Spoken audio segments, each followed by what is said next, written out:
하나님 말씀 잠언 23장 22절에서 26절 말씀입니다. 잠언 23장 22절에서 26절 말씀 공독하겠습니다. 너를 낳은 아비에게 존경하고 내 늙은 어미를 경히 여기지 말지니라. 진리를 사되 편지는 말며 지혜와 훈계와 명철도 그리할지니라. 의인의 아비는 크게 즐거울 것이요 지혜로운 자식을 낳은 자는 그로 말미암아 즐거울 것이니라. 내 부모를 즐겁게 하며 너를 낳은 어미를 기쁘게 하라. 내 아들아 내 마음을 내게 주며 내 눈으로 내 길을 즐거워할지어다. 아멘. 오늘 복된 날 오후의 주일을 허락하신 하나님이 여러분 가운데 주인이 되어주시고 여러분의 가정에 주시는 복이 다 임할 줄로 믿습니다. 한 생명보험회사에서 오래전에 이런 광고를 낸 적이 있어요. 21살 당신은 고개를 2개 넘어 얼굴도 본 적이 없는 김씨댁 큰아들에게 시집을 왔다. 26살 시집 온 지 5년 만에 아기를 낳았다. 그제서야 시댁 어른에게 며느리 대접을 받았다. 32살 자식이 급체를 했다. 자식을 얻고 온 데까지 20리를 달렸다. 40살 그의 겨울은 유난히 추웠다. 자식이 돌아올 무렵 외투를 입고 동네 입구에 서 있다가 그것을 벗어 돌아오는 자식의 체온을 덮여주었다. 52살 자식이 결혼할 여자라고 데리고 왔다. 당신은 분칠한 얼굴이 싫었지만 자식이 좋다니 당신도 좋다고 했다. 60살 환갑이라고 자식이 모처럼 돈을 보냈다. 당신은 그 돈으로 자식의 보약을 지어 보냈다. 65살 자식 내외가 바쁘다며 명절에 오지 못한다. 당신은 동네 사람에게 애들이 바빠서 아침 일찍 올라갔다며 평생 처음으로 거짓말을 했다. 부모의 마음이죠. 자식을 자기보다 잘 되기를 사랑하고 원하는 한 마음, 오직 부모의 마음, 또 그 인생입니다. 이제는 자녀 차례죠. 다 받았으니까 이제는 우리가 그걸 돌려드려야 될 차례입니다. 오늘 25절에 내 부모를 즐겁게 하며 너를 낳은 어미를 기쁘게 하라. 부모를 기쁘게 하라. 여러분 어떻게 부모님을 기쁘게 합니까? 22절에 너를 낳은 아비에게 청정하고 내 늙은 어미를 경히 여기지 말지. 뭐 맛있는 거 사드리고 좋은데 여행 보내드리고 그래도 어떠죠? 기쁘게 하는 거죠. 그래서 미국의 교포들은 부모님께 여행 선물을 들을 때 꼭 들리라고 하는 곳이 있대요. 거기를 꼭 보내드린대요. 나이야 가라 포포. 포 가면 10년씩 젊어진대요. 나이야 가버려라. 나이야 가라. 자꾸 그래갖고 거기를 꼭 보내드린대요. 젊어지시라. 여러분도 보내드리시기 바랍니다. 아멘 안 하시는 거고요. 여러분도 보내드리시기 바랍니다. 그것도 귀해요. 부모님 즐겁고 기쁘게 참 효도하는 거죠. 그러나 오늘 말씀에 청정하고 경히 여기지 말자. 그게 부모님을 기쁘게 하는 길이라는 겁니다. 종교개혁자 마틴 루터가 말했습니다. 부모는 하나님의 대리자다. 그러므로 우리가 하나님을 경외하듯이 하나님의 대리자인 부모도 존경하며 섬겨야 합니다. 요즘 젊은 사람들 부모님이 뭐 남들처럼 똑부러지게 해준 것도 없는데 무슨 존경은커녕 이 힘든 세상에 낳아놓고 책임도 못 질거 혹시 그럴 수도 있어요. 아니라고. 내 마음에 쏙 들게 부모님이 나에게 다 못해주고 그 부모님을 하나님의 대리자로 여기고 존경하고 그 말씀을 잘 귀 기울여 듣고 순종해야 된다는 거예요. 부모님은 하나님의 권위의 상징입니다. 여러분 우리가 이걸 기억해야 돼요. 그냥 똑같은 한 인간이 아니에요. 하나님의 권위의 상징으로 우리에게 주신 분이에요. 이걸 꼭 기억해야 됩니다. 근데 사람들이 왜 말을 안 듣고 존경하지 않고 안 따릅니까? 권위를 인정하지 않기 때문에. 여러분, 권위를 인정해 보십시오. 절절 못게 돼 있어요. 눈빛만 봐도 알아서 막 움직여요. 그죠? 여러분도 그래 보셨죠? 혹시 여러분의 자녀들도 그런 자녀, 순종하는 자녀가 있을 거예요. 이게 뭐 무서워갖고 그런 뜻이 아니죠. 존경해서 거룩한 두려움, 경외하는 마음으로 아버님이 기침 소리만 한 번 해도 아버지가 지금 뭐가 필요하신가요? 좋은 거예요. 정당한 권위요. 그 권위에 대한 두려움 그리고 순종하는 마음입니다. 부모님의 말씀을 귀담아 잘 들어드리고 대답을 잘하고 궁금증을 풀어드려야 돼. 세대 차이도 있고 나이 차이도 있고 살아온 생활 방식도 다르고 또 지내온 시절도 다르다 보니까 젊은 사람들 그러죠. 그것도 모르면 가만히 계셔요.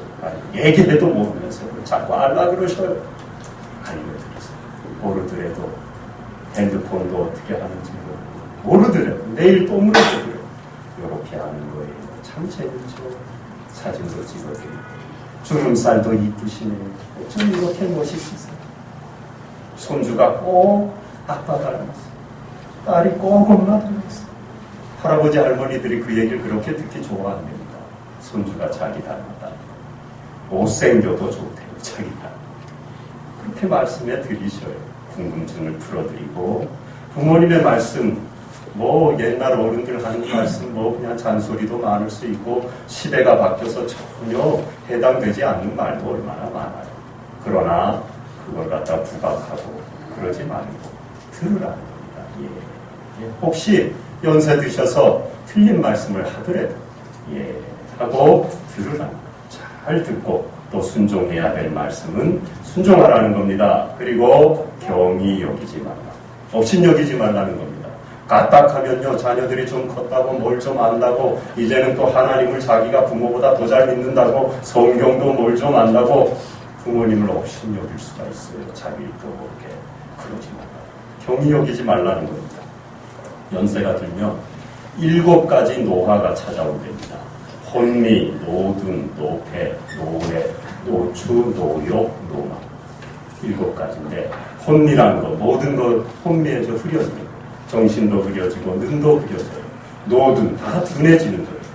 행동도 둔해지고 이해력도 둔해집니다. 노폐 몸이 점점 망가져서 굳어지고 노화되는 거예요. 노회 인생을 오래 사셔 그런지 능글 맞아서 구렁이처럼 된다는 의미예요. 노추 외모가 당연히 젊었을 때보다 추해지죠. 노욕 왜 늙으면 어린애 된단 말도 있잖아요. 어린아이처럼 대접받고자 하는 욕심을 부리는 경우가 많아진다는 거예요. 연세가 드시면 자연히 이런 현상이 벌어진다는 겁니다. 노망, 오늘날로 말하면 치매죠. 안 그런 분도 있지만 또 이 치매가 찾아오는 분도 있어요.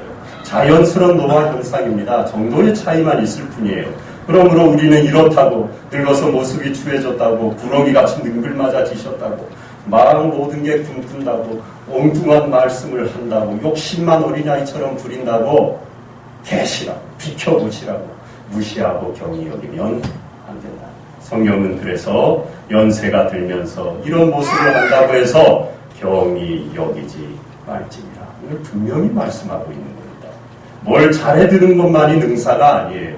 부모님을 귀하게 여겨야죠. 존경해야죠. 권위를 인정하고 부모님의 말씀을 귀담아 듣고 순종해야. 그게 우리가 부모님께 드려야 될 겁니다. 23절에 그리고 부모님을 어떻게 기쁘고 즐겁게 하느냐. 진리를 사되 팔지는 말고. 진리를 따라 살라는 거죠. 진리를 사라는 거. 이 진리를 팔아버리지 말라는 거예요. 영혼을 바라보는 이 의미 있는 삶, 정직함, 진실함, 성실함 이런 것들, 진리를 따라 사는 좋은 것들을 세상에 뺏기고 팔아먹고 재물에 헛된 욕망에 일시적인 만족에 빠져서 그것과 바꾸지 말라. 우리가 까딱하면 이걸 자기도 모르게 해요. 먹고 살아야 되니까. 또 꿈을 이루어야 되니까 그걸 쟁취하고 성취하려다 보면은 이 귀한 진리를 놓치는 경우가 있어요. 그리고 세상은 끊임없이 이거를 바꾸라고 우리를 유혹합니다. 뭐 그런 거 진리 지켜봐야 누가 알아주느냐, 무슨 소용이 있느냐, 당장 물질과 명예와 권력과 너의 꿈을 이루고 성취하는 게 더 중요하지. 그거 이룬 다음에 그거 해도 늦지 않아. 계속 우리에게 속삭입니다. 그러나 우리는 절대 이걸 팔면 안 돼요. 진리를 사야 돼요. 진리를 지켜야 돼요. 여러분, 참된 진리가 뭡니까? 내가 곧 길이요 진리요 생명이요. 예수 그리스도 복음이 진리인 줄로 믿습니다. 그 복음을 믿는 삶이 진리를 추구하는 삶이에요. 아무리 좋은 선물을 해드려도 이 길을 떠나 살면 부모의 근심이 되는 거예요. 그렇잖아요. 아무리 좋은 차를 타고요, 그냥 뭐 차에 다 실을 수 없을 정도로 선물을 많이 해갖고 와서 명절 지나 올라갔는데 뭐가 날라왔어요? 후속명차. 아들이 뭔 법을 어겼는지 어겼나봐요. 그 많은 선물이 무슨 소용이 있습니까? 그걸 좀 못해드려도 이 자녀가 한 시민으로, 국민으로, 하나님을 믿는 하나님의 자녀로, 그리고 내 새끼로, 내 딸, 내 아들로 바르게 진리를 따라 살아가는 거, 그거 보면 기쁜 거예요. 뭐 대단한 걸 나에게 안 얻어도 화목하게, 정직하게, 진실하게, 성실하게 서로 사랑하며 믿음으로 진리의 길을 따라 사는 것만 봐도 부모는 배가 부릅니다. 진리를 따라 살아. 그게 부모님을 기쁘게 하는 거예요. 이 진리를 떠나 살면 부모의 근심이 되는 거예요. 자기 인생을 따라 진리의 길로 가면 부모님은 부유한 겁니다. 오늘 잠언에 분명히 말씀하는 이 솔로몬이 우리에게 교훈하면서 진리를 따라 사는 게 부모님을 기쁘게 하는 거다.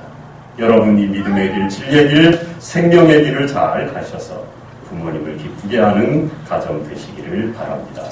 그리고 어떻게 하는 게 부모님을 즐겁게 하는 거냐? 26절입니다. 내 아들아, 내 마음을 내게 주며 내 눈으로 내 길을 즐거워할지어다. 다 드려도 마음이 없으면 무슨 소용이 있습니까? 남이 하니까 체면 칠해상 할 수 없이 나도 하고, 이웃집 묘가 안 먹으려니까 죽지 못해 명절에 내려가고, 어떻게 하든지 가서 빨리 올 궁리만 하고, 마음이 없는 걸 부모님이 다 알잖아. 그러면 겉으로는 고맙다 하셔도 아마 속으로는 피눈물을 흘리시고, 잘 키웠던 못 키웠던 내가 낳고 정말 사랑하고 희생하며 키웠는데 말씀은 안 해도 섭섭하실 거예요. 여러분, 가장 귀한 도덕, 어머니 아버지를 기쁘게 하는 건요, 마음 드리는 거예요. 어떤 가정에 남편이 교통사고로 젊어서 사망을 했어요. 근데 이 또 가해자로 몰려버렸어요. 그러니까 보상 한 푼 못 받고 이 가족이 가장을 잃고 길거리에 나앉은 겁니다. 큰아들이 초등학교 3학년, 밑에 초등학교 1학년 두 아들을 데리고 갈 데가 없어서 어느 집에 창고를 빌려서 거기서 생활을 하는 거예요. 이 엄마는 아침 6시만 되면 일어나서 이제 빌딩 청소하고, 점심에는 또 어느 학교에 가서 급식 해주는 일을 하고, 밤에는 또 다른 아이가 화이트를 하고, 파김치가 되어서 늦게 매일 이 두 아들을 먹여 살리려고 들어오는 겁니다. 집안일을 그러니까 이 큰아들이 할 수밖에 없죠. 근데 이 아들이 엄마 말을 참 잘 들었어요. 하루는 엄마가 냄비에 콩을 넣어놓고 일하러 가면서 메모를 써놨어요. 용호야, 냄비에 있는 콩을 졸여서 오늘 저녁 반찬으로 해라. 콩이 물러지면 간장을 넣어 간을 맞추면 된다, 엄마가. 이 엄마가 그날도 하루 종일 일에 시달려 지쳐서, 아휴, 내 인생 이제 끝낼 수도 없고 어떻게 하면 좋을까 절망 가운데 내일 아침에 눈을 안 떴으면 좋겠다 하는 마음으로 터덜 집에 왔어요. 이 두 아이는 이미 곤히 잠들어 있는 겁니다. 근데 맞이의 머리맡에 엄마에게 라고 쓰인 쪽지가 있는 거예요. 읽어봤어요. 엄마, 오늘 엄마가 말해준 대로 콩이 물렁해졌을 때 간장을 부었는데 동생이 짜서 못 먹겠다고 투덜거려서 한 대 때렸어요. 그랬더니 울다가 잠들어 버렸어요. 열심히 콩을 삶았는데 엄마, 저희들 때문에 고생하시는 거 다 알아요. 꼭 건강하세요. 저 먼저 잘게요. 이렇게 써놓고 잠이 든 거예요. 그 편지를 보고 눈물로 그 아들이 만들어 놓은 건자를 받았습니다. 그리고 내가 이 아이들을 위해 살아야지. 다시 힘을 내었어요. 아이의 마음이 어머니를 감동시킨 겁니다. 여러분, 마음이 담긴 전화, 마음이 담긴 대화, 마음과 정성이 담긴 서로. 부모님께 드려도 모자람이 없습니다. 한 번 할 거 두 번 하십시오. 두 번 할 전화 세 번 하십시오. 그리고 바쁘고 힘들고 부모님과 하는 대화가 아무 유익이 없고 맨날 고래장 시대 때 얘기나 하고 지나온 인생 수천 번도 더 들은 얘기 또 하시더라도 아이고 재밌어요. 들어도 재밌어요. 그랬군요. 부모님 인생이 그랬군요. 저를 그렇게 키워주셨군요. 대구하라.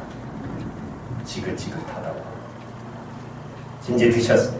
주무세요. 그러고만 행안이 가버리지만 좀 앉아서 몸도 주물러드리고 눈도 마주치고 있었던 얘기도 좀 하고 또 아무도 대화할 상대가 없어서 외로운 그 노인이 하는 얘기를 좀 들어주라고 마음을 담아서.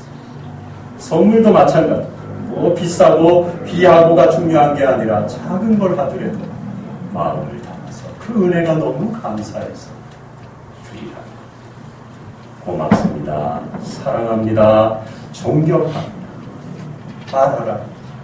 여러분 뭐 주위에 내 부모는 아니어도 우리 부모님들도 계시고 한번 인사하시죠. 고맙습니다. 사랑합니다. 존경. 특별히 우리 권사님, 장모님, 연세 드신 분들한테 저도 잘 못해요. 설교니까 이러라고 그러지. 문방만 나가면 닭살이 돌아가고 쟤도 대패로 쓰러져요. 솔직히 고백드리면 저희 어머니께 제가 지금까지 사랑합니다는 말을 한 번도 못했어요. 제가 이런 말할 주제도 전화는 자주 드려요. 어떻게 하든지 자주 드려요. 그것도 제 이기적인 마음으로 그래요. 돌아가신 다음에 후회 안 하고 결국은 누굴 위한 거예요? 저를 위한. 그래도 안 하는 것보단 낫지.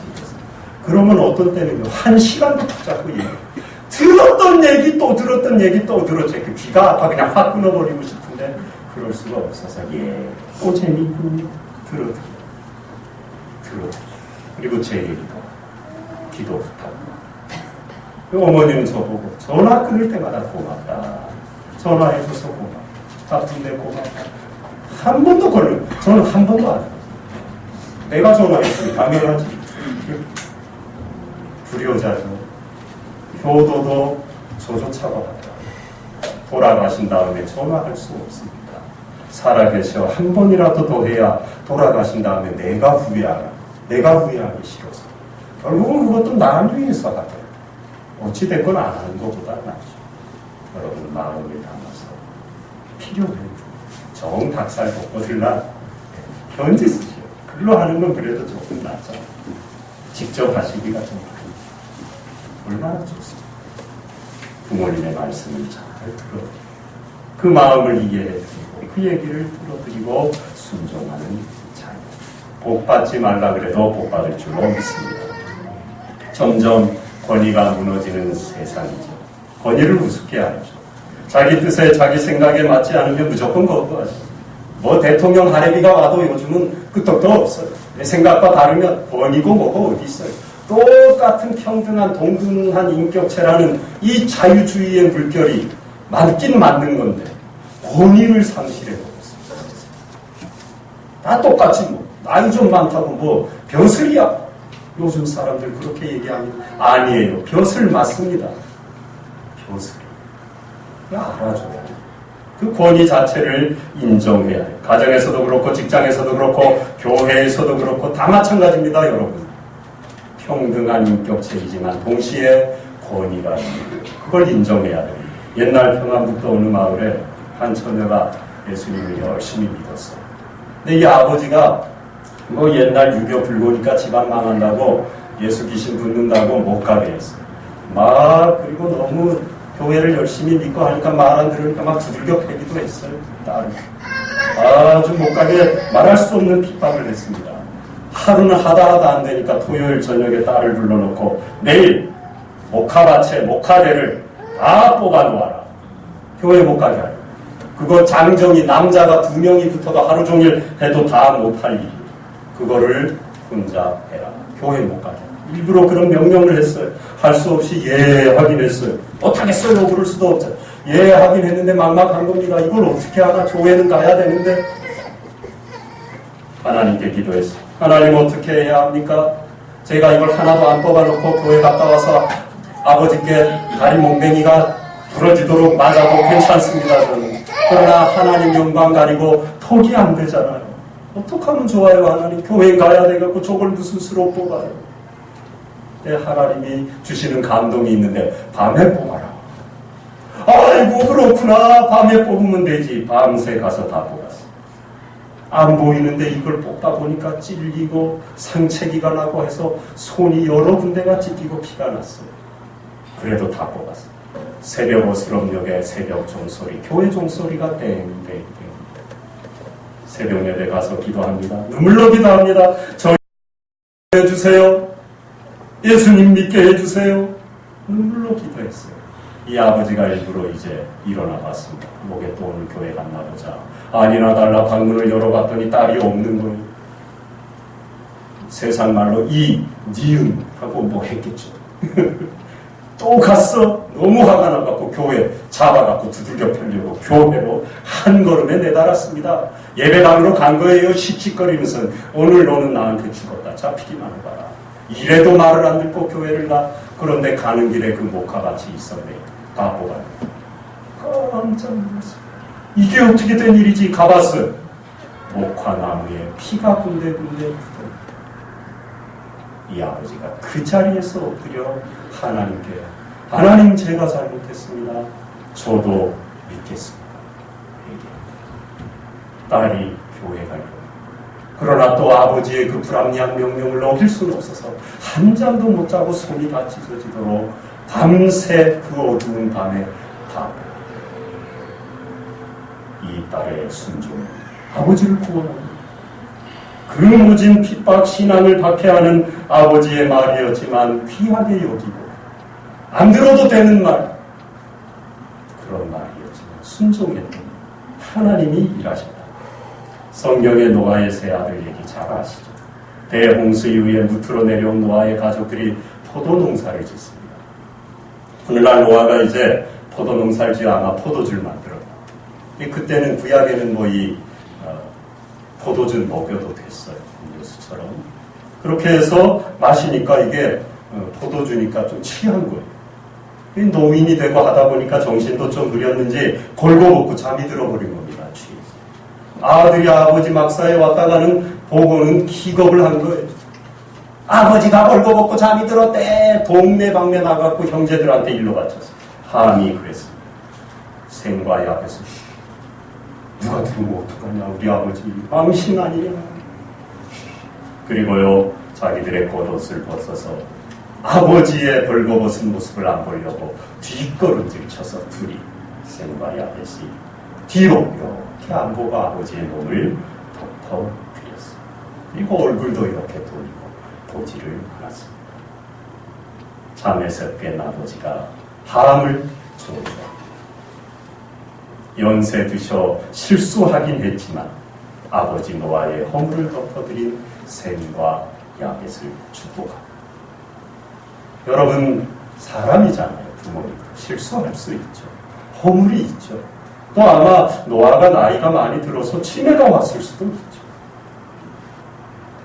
그걸 갖다가 부모님이 실수했다고 허물이 좀 있다고 다 들리도록 형제들에게 아버지가 벌거벗고 잔다. 아니라 경이 여기면 안 된다는 거예요. 부모님이 좀 내 마음에 안 맞다고 부모님이 못 배웠다고 부모님이 뭐 난 남들처럼 대단하게 뒷바라지 못 해줬다고 우습게 여기면 안 된다. 함이 그랬다는 겁니다. 근데 생과 야벳은 그렇지 않았어요. 부모님의 권위를 인정했습니다. 그런 창피한 짓을 실수를 했는데도 몰래 가서 덮어드리고 아버지의 명예를 지켜드렸어요. 존경한 겁니다. 내가 존경할 이유가 다 되어서 존경한 게 아니죠. 부모님이라는 이유 하나만 레위기 19장 32절입니다. 너는 셋머리 앞에서 일어서고 노인의 얼굴을 공경하며 내 하나님을 경외하라.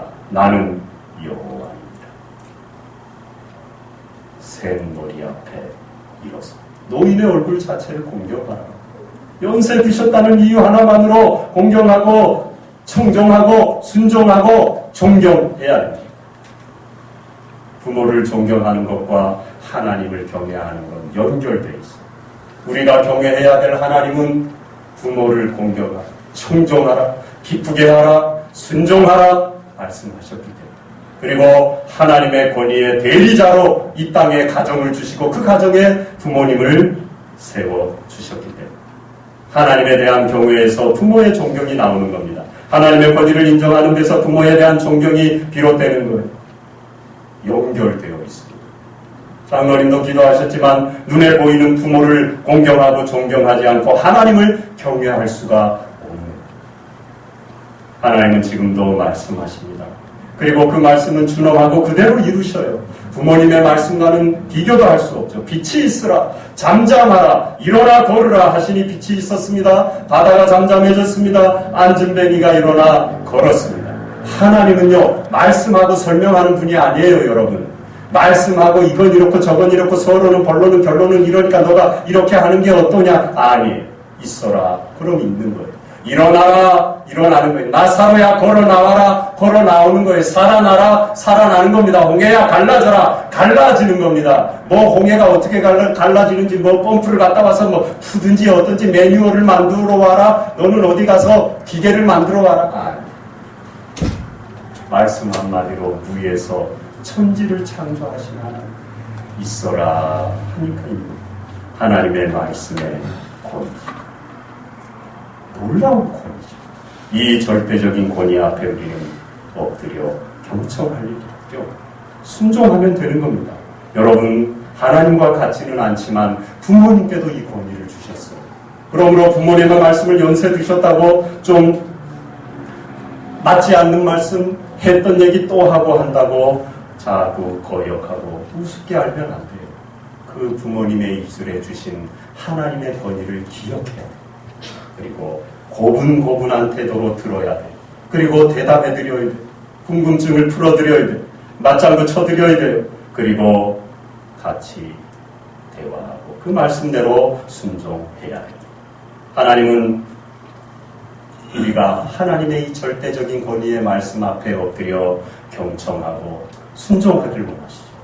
또 말씀 아까 드린 것처럼 마음을 받길 원하시죠. 마음이 담겨있길 원하십니다. 하나님께 마음을 드리지 못하도록 하는 것들이 이 세상에 너무나 많습니다. 육신과 정욕과 방탕과 고용 같은 것들이 우리의 마음을 빼앗아요. 하나님께 드려야 될 우리의 마음을 이 세상적인 것에 자꾸 드리게 만듭니다. 우리 마음을 소유하려고 마귀는 어떻게 하든지 우리의 마음을 마귀의 제단 앞에 끌어다가 자기 앞에 경배하게 만드는 거예요. 세상에 보이는 것들, 쾌락들, 눈에 보기 좋은 것들, 맛있는 것들, 남들 앞에 자랑거리가 될 것들, 그것들 앞에 나와서 너의 마음과 너의 삶과 너의 기도와 너의 모든 삶을 다 드리라고 계속 우리에게 손짓하고 유혹합니다. 많은 사람들이 하나님을 믿으면서도 하나님의 이 의의 제단 앞에 나와 앉아 있으면서도 우리의 마음은 정작 다른 곳에 가 있는 경우가 많다. 여러분, 오늘 주일날 어떤 마음으로 주님 앞에 오셨습니까? 마음. 왜입니까? 하나님은 지금도 그 마음에 우리밖에 없으세요. 하나님은 영원 전부터 영원까지 그 마음에 우리밖에 없어요. 우리를 향한 마음 하나 하나님의 일편단심입니다. 시편 8편 4절 5절입니다. 사람이 무엇이기에 주께서 그를 생각하시며 인자가 무엇이기에 주께서 그를 돌보시나이까. 그를 하나님보다 조금 못하게 하시고 영화와 존귀로 관을 씌우셨나이다. 할렐루야. 하나님의 사랑입니다. 우리가 뭔데 하나님은요, 자기가 만들어 놓은 하찮은 피조물인데도 우리만 생각하신다. 우리밖에 없다고. 부모가 우리 잘 되기를 바라 오직 그 마음에 우리밖에 없는 것과 똑같습니다. 몸은 천리 만리를 떨어져 있어도 여러분, 자녀 낳아 키워보셔서 알잖아요. 그 마음에 한시도 떠나지 않잖아요. 하나님의 마음 이와 같아요. 비할 수가 없는 거죠. 육신의 부모는 그러나 부름받으면 고만이죠. 그러나 하나님은 영원히 우리를 마음에 품고 우리가 잘 되길 원하시고 우리가 주님이 주시는 평강을 맛보길 원하시고 우리가 구원받길 원하시고 우리에게 약속하신 복을 다 받길 원하시고 여러분의 가정에 이 복이 넘치길 원하시고 평화가 넘치길 원하고 찬송이 넘치길 원하고 사랑이 넘치길 원하는 줄로 믿습니다. 여러분의 가정이 그와 같이 되기를 축복합니다. 하나님을 경외하는 마음, 그 사랑하는 마음을 드립니다. 여러분 오늘도 드리시고 내일도 드리시고 아버지 하나님께 여러분의 마음을 드리십시오. 그리고 그 마음을 부모님께 드리십시오. 그 마음에 하나님이 주시는 평화가 복이 넘칠 줄로 믿습니다. 기도하겠습니다. 하나님 아버지 감사합니다. 저희들에게 가정을 허락하시고 부모 자녀를 허락하여 주시고 아바 아버지를 우리 주인으로 모시고 이름 부르며 살아가게 하시니 감사합니다.